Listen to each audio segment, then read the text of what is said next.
Another topic I'm sure not too many people are going to be flattered with, but it's going to have to be done anyway because I've been putting it off for ages, and I've got some inspiration in the last couple of weeks to talk about this because I've been speaking with some soon-to-be parents who told me that they're having no reservations about circumcising their newborn when the time comes.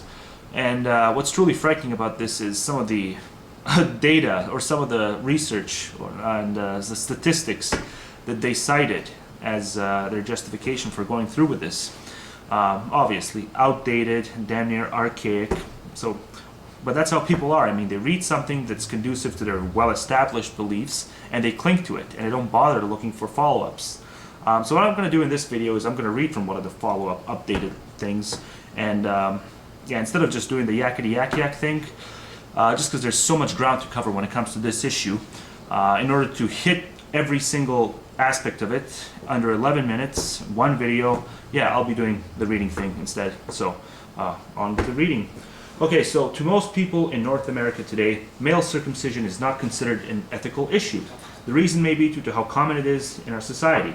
It wasn't until the late 1970s that doctors even bothered asking parental permission to perform this surgery on infants. Routine infant circumcision, or RIC, is not circumcision aimed at treating an existing disorder in a child or adult. This category includes only the infant males who are circumcised for social or preventative medical reasons.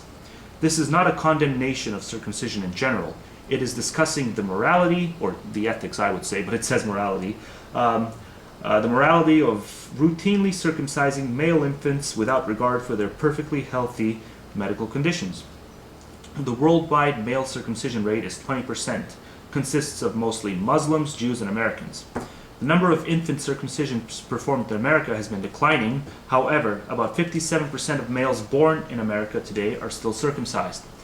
Though religious male circumcision has been around for thousands of years, routine infant circumcision was started in America as a way to curb masturbation, and at one point doctors claimed it cured a number of other things ranging from paralysis to epilepsy to mental retardation.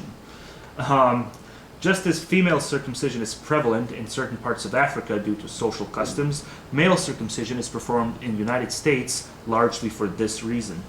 Though there are several potential medical benefits brought about by circumcision, the American Academy of Pediatrics acknowledges that these alone are not beneficial enough to warrant this surgery on an infant. This is where societal standards come in. Many parents chose to circumcise their infant so that he will look like his father, brothers, or peers. It is a commonly held belief that circumcision is necessary for a boy to feel comfortable or accepted. However, various studies have concluded that most male children do not know or care about the circumcision status of their father, brothers, or peers. It is also important to understand that an intact boy can be circumcised later if he chooses to or has problems. Furthermore, due to the dropping rate of RICs performed, an intact boy might not necessarily be in a minority amongst his peers in the near future. There is an inconsistency within the AAP regarding genital mutilation. In the case of female genital mutilation, they say that it should not be allowed regardless of cultural and social issues. However, the argument for male genital mutilation suggests that parents take cultural and social issues into consideration, regardless of lack of medical necessity. The strongest support for circumcision comes from potential medical benefits. The first of these potential benefits is the decreased risk of penile cancer, which is a type of skin cancer that occurs on a shaft of the penis. This type of cancer can still occur in circumcised men, but is much more prevalent in intact men. However, both the AAP and American Cancer Society are critical of these studies that release these results. Penile cancer is more likely to be caused by multiple sexual partners than smoking. In some populations where the circumcision rate is very low, the rate of penile cancer is even less than the United States, showing that penile cancer is probably linked to other factors and is mostly unrelated to circumcision. Furthermore, the penis can still be circumcised upon diagnosis if the cancer is located on the foreskin. However, if already circumcised, the penis must be partially or fully amputated.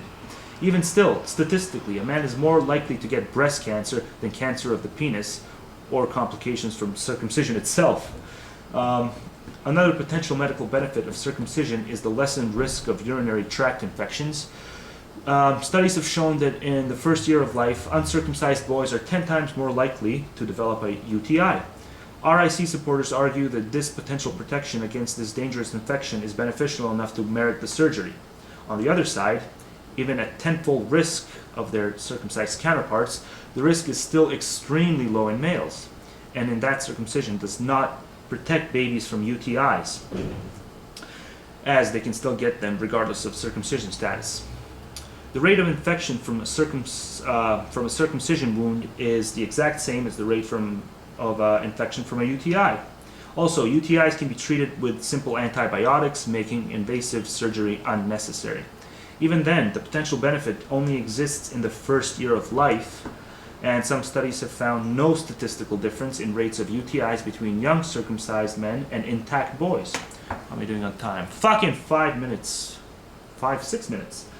Damn it. Phimosis is the inability to retract the foreskin, which is estimated to occur in 2 to 10% of circumcised men. Originally, it was believed that the disorder was harmful to the kidneys, but was later proved to be a normal function of many intact children.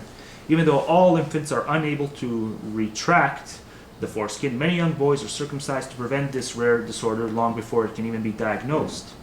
While removal of the foreskin prevents such a disorder from occurring, it can instead easily be treated with steroid cream or stretching methods. Several studies suggest that circumcised men have a lower rate of STDs, including AIDS, syphilis, and HPV.